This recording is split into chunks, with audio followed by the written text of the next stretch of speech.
आज कर्म के अनुसार हमें जो फल मिलना चाहिए नहीं मिला है, तो कोई न कोई कर्म हमारा है जो हमें दुख देना चाहता है, लेकिन मैं निराश नहीं होऊंगा, फिर कर्म करूंगा, फिर प्रयास करूंगा। अच्छा, प्रयासरत वाला विजय को प्राप्त होता है, ध्यान रखना। ऐसा कभी नहीं हुआ कि जिसने जीवन भर प्रयास किया और सफलता नहीं मिली, ऐसा कभी नहीं हुआ। 10 बार हो सकता है, 12 बार हो सकता है, लेकिन हम प्रयासरत रहेंगे ना, तो हमें धन ही चाहिए ना, लौकिक सफलता ही चाहिए ना, तो उसके लिए हमें दृढ़ प्रयासरत रहना पड़ेगा। और अगर भगवान का आश्रय नहीं है तो तुम प्रयास नहीं कर सकते हो, हार जाओगे जैसा आप बोल रहे हो।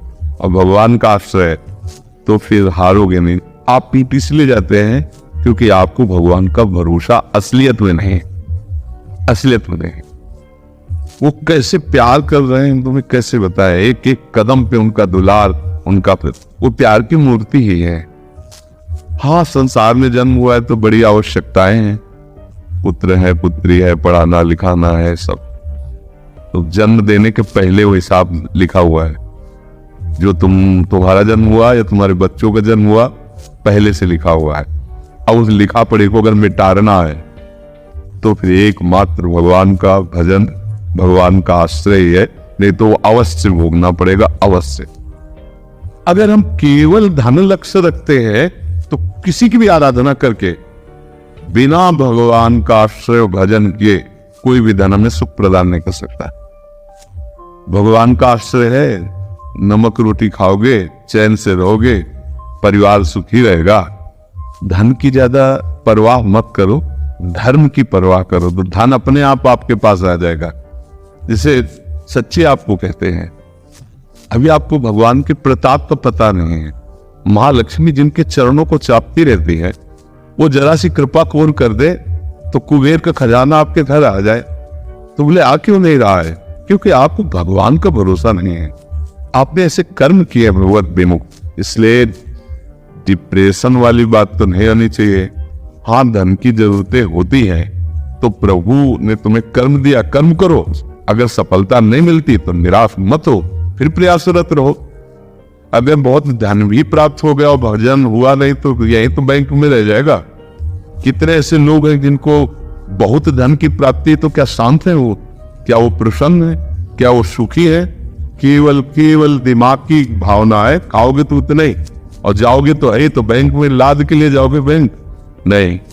भगवान जैसी परिस्थिति दिए, राजी रहना सीखो और धर्म पूर्वक भगवान का आश्रय लेकर नाम जप करोगे तो डिप्रेशन वाली बात नहीं आएगी। हम देख रहे हैं जिस समय जो आवश्यकता होती है भगवान वो दे।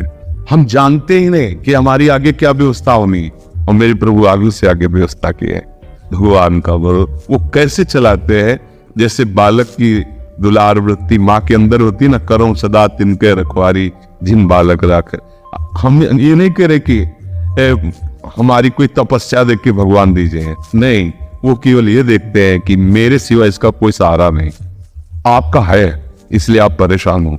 यदि आप भगवत सहारे से हो जाओ तो सच्ची कहते हैं वो अखिल ब्रह्मांडों को बनाने के लिए किसी के सहयोग की जरूरत उसको नहीं पड़ी है। ए मालामाल हो जाओगे, वही समझाना चाहते हैं, निहाल हो जाओगे। अगर सुदामा जी अपनी निष्ठा में रहे तो जैसी द्वारिकापुरी वैसी सुदामापुरी बनी, पर थोड़े दिन तो सहना पड़ेगा ना। भगवान भी देखते हैं कि तुम्हारा भरोसा कितना दृढ़ है, और एक बार पार हो जाओ, भरोसे को दृढ़ दिखा दो, तो त्रिभुवन की राज्य लक्ष्मी उनके चरणों में लुटती रहती है। वो हमारे स्वामी है, वो हमारे प्रीतम है। तो डिप्रेशन में जाने वाली बात तो होना ही नहीं चाहिए। क्यों? मनुष्य जीवन क्या केवल धन के लिए है? क्या हम एक बार, 2 बार, 4 बार हार जाए तो हम अपने जीवन को नष्ट करने की स्थिति ले आए? नहीं भाई, नहीं। हम और प्रयास करेंगे। भगवान इसीलिए सत्संग सुनना चाहिए और शास्त्र स्वाध्याय करना चाहिए।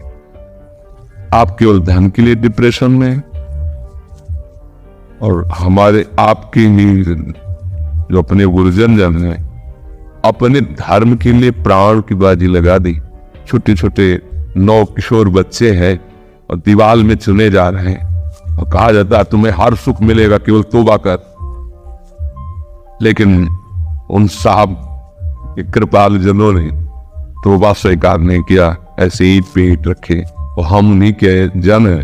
हम रुपये ना मनमानी मिल पाए तो हम डिप्रेशन में चले जाए, दुख में चले जाए, का मतलब अभी सांप से हमारा परिचय नहीं है, अभी प्रभु से परिचय नहीं। गर्दन कटवा दी धर्म के लिए, हम धन के लिए परेशान हैं। तो थोड़ा तो सुलझना पड़ेगा, तभी बात बनेगी।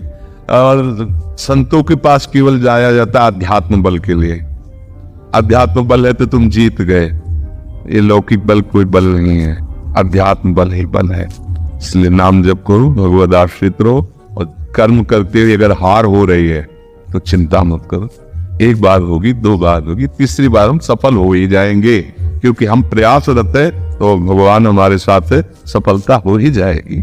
और सबसे बड़ी सफलता है भगवान मिल जाए। शरीर छूटे फिर नए जन्म मिले, फिर वही पढ़ाई लिखाई शुरू, फिर वही नौकरी पेशा, फिर मर गए, फिर वही ये कब तक चलता रहेगा?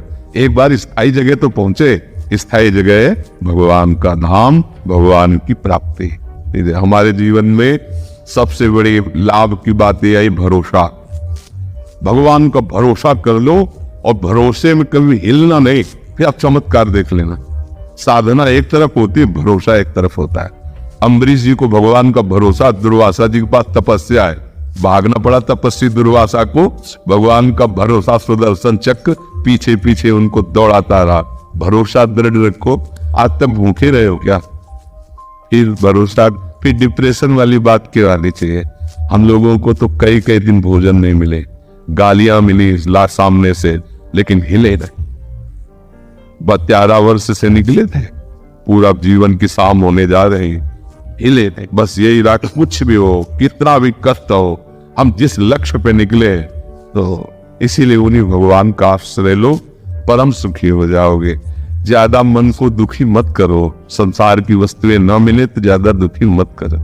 आप आए हो श्री जी की कृपा पात्र हो, आप आए हो हमारी लाडली जी के पास आए हो, तो निश्चित आज से आपके जीवन का नया परिवर्तन होना चाहिए।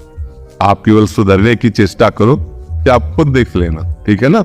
और मन में उदास मत होना यार। देखो हम उदास है क्या, तो आप आए हो, कम से कम ये सीखो, उदास ना होना, निराश मत होना। अंतिम श्वास तक एक जुझारूपन तुम्हारे अंदर रहना चाहिए, जीत जाओगे, माया पर विजय प्राप्त कर लोगे।